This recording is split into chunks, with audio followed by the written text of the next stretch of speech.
गोल रोटियां। विपुल सुनंदा का छोटा बेटा है जिसे सुनंदा ने बड़े ही लाड़ प्यार से पाला है। सुनंदा के बड़े बेटे विराट की शादी प्रतिमा से हो जाती है और प्रतिमा सुनंदा का घर बड़े अच्छे से संभाल लेती है। एक दिन प्रतिमा को अपनी कुछ सहेलियों से मिलने जाना था, इसलिए वो जल्दी जल्दी खाना बनाती है। फटाफट खाना बना लेती हूँ, फिर तैयार होने में भी वक्त लगेगा। इतने दिनों बाद सब मिल रहे हैं, मुझे तो सबसे अच्छा दिखना है भाई। प्रतिमा दोपहर का खाना बनाकर अपनी सहेलियों से मिलने चली जाती है। उसके जाने के बाद विपुल और विराट घर आते हैं और सुनंदा से कहते हैं, माँ बहुत ज़ोरों की भूख लगी है, जल्दी से खाना लगा दो। भूख तो मुझे भी लग रही है, लेकिन ये चावल दाल खाने का मन नहीं कर रहा। अभी ये खा ले, मेरा राजा बेटा है ना तू।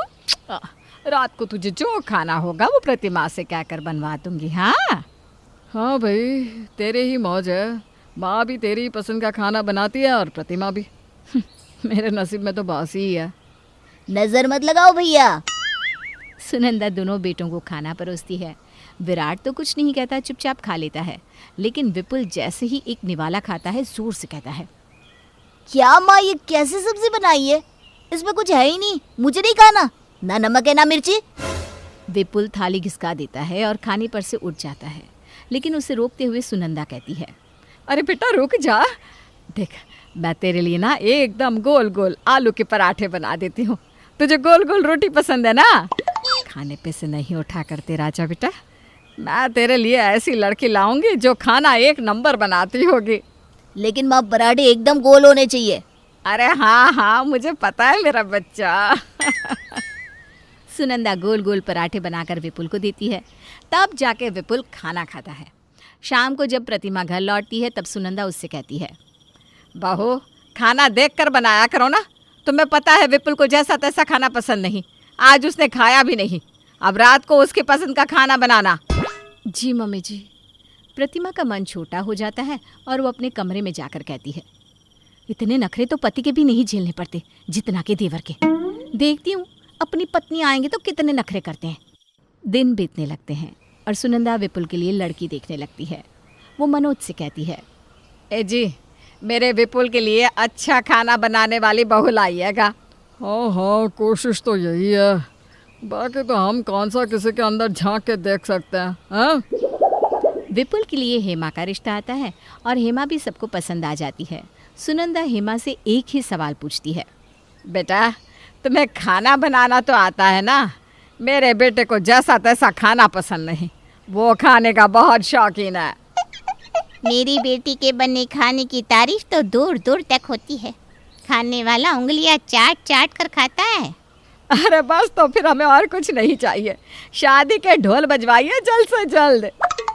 महीने भर बाद दोनों की शादी हो जाती है और हेमा बहू बनकर सुनंदा के घर आ जाती है। घर में खुशी का माहौल होता है। अगले दिन हेमा साड़ी पहनकर अपनी पहली रसोई के लिए तैयार रहती है। सुनंदा उससे कहती है, बहू आज विपुल के पसंद की गट्टे की सब्जी, राजमा, चावल, खीर और बेसन की रोटी बना ले। तेरे हाथों का स्वाद हमें भी तो पता चले। जी मम्मी जी। हेमा रसोई में चली जाती है और कमर कसकर काम में लग जाती है। आज मैं ऐसा खाना बनाऊंगी कि सब मेरे खाने की दीवानी हो जाएंगी। हेमा एक एक करके सब कुछ बना लेती है। इतनी देर में हेमा को अकेला काम करता देख प्रतिमा भी रसोई में आ जाती है और कहती है, हेमा रोटियां मैं बना लूँगी, तुम तब तक थोड़ा आराम कर लो, फिर सबका खाना लगा देना। तुम भी बहुत देर से खाना बनाने में लगी हो ना। थैंक यू भाभी, आपकी जैसी जेठानी तो नसीब से मिलती है। प्रतिमा रोटियां बना लेती है और हेमा सबको खाना लगा देती है। खाने की प्लेट देखकर विपुल की आंखें बड़ी बड़ी हो जाती है और वो कहता है, प्लेट तो बहुत अच्छे से सजा है और रोटियां एकदम गोल गोल जैसी मुझे पसंद है। अब खा के देखता हूँ खाना कैसा बना है। बहू को तो मैं चुन कर लाई हूँ, लाखों नहीं करोड़ों में एक है मेरी बहू। सभी खाना खाते हैं और तारीफ करते नहीं थकते। खाना खाकर तो मन खुश हो गया भाई आज। बहू सच में खाना बहुत स्वादिष्ट बना है, बिल्कुल जैसा मेरे विपुल को पसंद है। अब तो खुश है ना विपुल, गोल गोल रोटियां देखकर? हाँ माँ, गोल रोटी देखकर ही मेरा आधा लीटर खून ऐसे ही बढ़ जाता है और खाना भी बहुत अच्छा बना है। सब खा पीकर अपने अपने कमरे में चले जाते हैं और प्रतिमा हेमा को बताती है कि विपुल को गोल रोटियां ही पसंद है। हेमा मन ही मन सोचती है, ऐसा भला कौन ही करता है, रोटियां गोल ही होनी चाहिए, भले अच्छी से सेकी ना हो। अगले दिन सुनंदा हेमा को नाश्ता बनाने को कहती है। नाश्ते में नेहा रोटी और पनीर की सब्जी बनाकर सबको परोसती है। आड़ी टेढ़ी रोटी देखकर विपुल का माथा गर्म हो जाता है और वो कहता है, क्या ये, ऐसी कोई रोटी होती है क्या? अरे खा के तो देखिए, खाना स्वाद होना चाहिए, शक्ल से क्या लेना देना। ऐसी रोटियां तुम ही खाओ।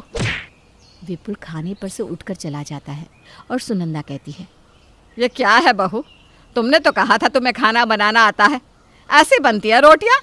अब मेरा बेटा भूखा रहेगा क्या? मुझे खाना बनाना आता है मम्मी जी, बस रोटियां गोल नहीं बनती, इसमें मैं क्या करूं? क्या करूं? मुझे नहीं पता। अरे किसी भी तरह से गोल रोटियां बनाना सीख लो, वरना वापस चली जाओ अपने मायके। हेमा रोने लगती है। तभी प्रतिमा कहती है, यही होता है यहाँ, बहू की इज्जत बस गोल रोटी पे निर्भर है। विपुल जी को माँ ने कुछ ज़्यादा ही सर पर चढ़ा रखा है। रो मत, कुछ ऐसा करो जिससे इनकी अकल ठिकाने आ जाए। इनकी अकल तो मैं ठिकाने लगा कर रहूंगी, आपको मेरा साथ देना होगा भाभी। अरे हाँ हाँ, मैं हर वक्त तुम्हारे साथ हूँ। एक दिन सुनंदा की तबीयत खराब हो जाती है और वो बेड से उठ तक नहीं पाती। सारी जिम्मेदारियां प्रतिमा के सिर आ जाती है और वो बेचारी दिन भर खाना बनाती रहती है क्योंकि हेमा के हाथ की बनी रोटियां विपुल खाता नहीं। हेमा प्रतिमा से कहती है, भाभी आप कोई बहाना करके यहाँ से चली जाओ, फिर देखो क्या होता है। ठीक है। प्रतिमा कह देती है कि उसकी माँ की हालत बहुत ख़राब है और उसे जाना ही होगा। प्रतिमा के चले जाने के बाद हेमा ही रोटियां बनाती है। रात को विपुल घर आकर खाने के लिए बैठता है। हेमा टेढ़ी मेढ़ी बनी रोटी और सब्जी विपुल को देती है। क्या ये, तुम्हें एक बार में समझ में नहीं आता क्या? मैं ऐसा खाना नहीं खाने वाला, मैं बाजार से खा लूँगा। ठीक है, कितने दिन तक बाहर का खाओगी? मम्मी जी को 1 महीने का बेड रेस्ट है और भाभी तो कम से कम 10 दिन तक तो नहीं आने वाली। तुम उसकी फिक्र मत करो, अपना काम करो। विपुल बाहर जाकर खाना खाता है। इसी तरह विपुल रोज़ 3 टाइम बाहर का खाना खाता है। एक रोज़ विपुल के पेट में बहुत भयंकर दर्द उठता है। दर्द के मारे वो ज़मीन पर लौटने लगता है। ये दर्द मुझसे बर्दाश्त नहीं होगा, मुझे डॉक्टर के पास ले जाओ कोई। हेमा विराट को दुकान से बुलाती है और विराट विपुल को अस्पताल ले जाता है जहाँ डॉक्टर कहते हैं, इन्हें फूड पॉइजनिंग हुई है सर। क्वालिटी देखी जाती है, डेकोरेशन नहीं। घर का खाना जैसा भी हो वही खाना चाहिए। डॉक्टर की बातें सुनकर विपुल की आंखें खुल जाती है। जी डॉक्टर साहब, मुझे समझ में आ गया है, ये सब मेरी गलती है। गोल रोटियों के चलते मैंने ख़राब खाना खाया। अब मुझे चाहे गोल रोटी मिले या ना मिले, मैं घर का ही खाऊंगा। विपुल को डिस्चार्ज करवाकर घर ले आते हैं। घर आकर विपुल हेमा से कहता है, मुझे बहुत तेज भूख लग रही है, आड़ी टेढ़ी रोटी ले आना। जी हाँ अभी लाई। और दोनों हंसने लगते हैं।